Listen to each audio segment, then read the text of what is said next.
October 1 മുതൽ മലയാള സിനിമയിൽ സേവന വേതന കരാർ നിർബന്ധമാക്കി പ്രൊഡ്യൂസേഴ്സ് അസോസിയേഷൻ അമിക്കും ഫെഫ്കയ്ക്കും നിർമ്മാതാക്കൾ കത്തയച്ചു. അഭിനേതാക്കൾ, സാങ്കേതിക വിദഗ്ധർ എന്നിവർ സേവന വേതന കരാർ ഒപ്പിടണം.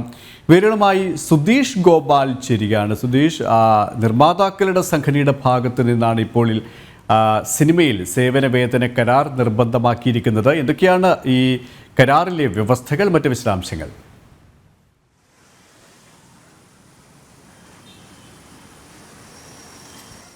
കെ.പി. സുരേഷ്, 1 ലക്ഷത്തിന് മുകളിൽ പ്രതിഫലം പറ്റുന്നവരെല്ലാം തന്നെ മുദ്രപത്രത്തിൽ സേവന വേതന കരാർ ഒപ്പിടണമെന്നതാണ് നിർമ്മാതാക്കളുടെ അസോസിയേഷൻ മുന്നോട്ട് വെക്കുന്ന ആവശ്യം.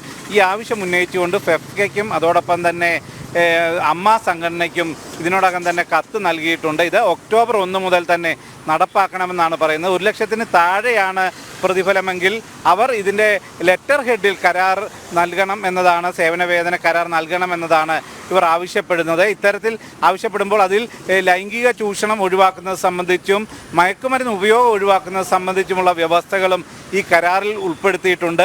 അതെല്ലാം ഉൾപ്പെടുത്തിക്കൊണ്ടുള്ള കരാറാണ് നടപ്പാക്കുന്നത്. ഈ കരാർ ഇല്ലാത്ത ഒരു തൊഴിൽ തർക്കങ്ങളും, കരാറിൽ ഏർപ്പെടാത്ത ഒരു തൊഴിലാളിയുടെ തൊഴിൽ തർക്കവുമായി ബന്ധപ്പെട്ട് പ്രൊഡ്യൂസേഴ്സ് അസോസിയേഷൻ ഇടപെടത്തില്ലെന്നും അവർ വ്യക്തമാക്കിയിട്ടുണ്ട്. ഇത്തരത്തിൽ സിനിമാ മേഖലയിൽ ഒരു തിരുത്തി എഴുതലിൻ്റെ നാളുകളിലേക്ക് കാര്യങ്ങൾ കടക്കുന്നു. കൃത്യമായ രീതിയിൽ ചിട്ടയോടുകൂടി കാര്യങ്ങൾ മുന്നോട്ട് കൊണ്ടുപോകാനുള്ള നീക്കങ്ങളാണ് ഇപ്പോൾ നിർമ്മാതാക്കളുടെ ഭാഗത്തു നിന്നും എത്തുന്നത്.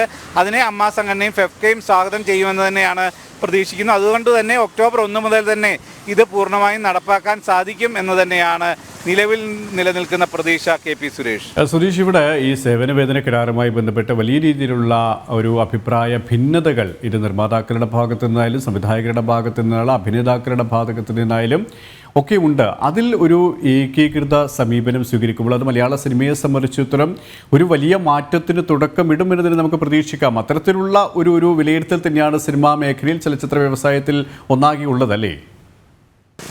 കെ.പി. സുരേഷ്, ഈ പ്രതിഫലം മുൻകാലങ്ങളിലൊക്കെയും പ്രതിഫലം നൽകുന്നതിൽ നിർമ്മാതാക്കളുടെ ഭാഗത്തു നിന്നും ഇല്ലെങ്കിൽ കൃത്യമായ ഡേറ്റിന് താരങ്ങൾ എത്താതിരിക്കുക, ഇല്ലെങ്കിൽ അവിടെ പാലിക്കേണ്ട ചിട്ടകൾ പാലിക്കാതിരിക്കുക, ഇത്തരമൊക്കെ തർക്കങ്ങൾ സിനിമാ മേഖലയിൽ ഉണ്ടായിട്ടുള്ളതാണ്. ഇതിൽ സാങ്കേതിക വിദഗ്ധർ ഉൾപ്പെടും, അഭിനേതാക്കൾ ഉൾപ്പെടും, എല്ലാവരും ഉൾപ്പെടുന്നതാണ്. എന്നാൽ ഈ കാര്യങ്ങളെല്ലാം വളരെ കൃത്യതയോടെ ചിട്ടയോടെ മുന്നോട്ട് കൊണ്ടുപോയാൽ ഈ മേഖലയ്ക്ക് മൊത്തത്തിൽ ഗുണം ചെയ്യുമെന്ന ഒരു അഭിപ്രായമാണ് പൊതുവിൽ ഉയരുന്നത്. അതിൽ നിന്നും തർക്കങ്ങളിലേക്ക് കാര്യങ്ങൾ നീങ്ങുമോ എന്നത് നമുക്ക് നോക്കിക്കാണണം.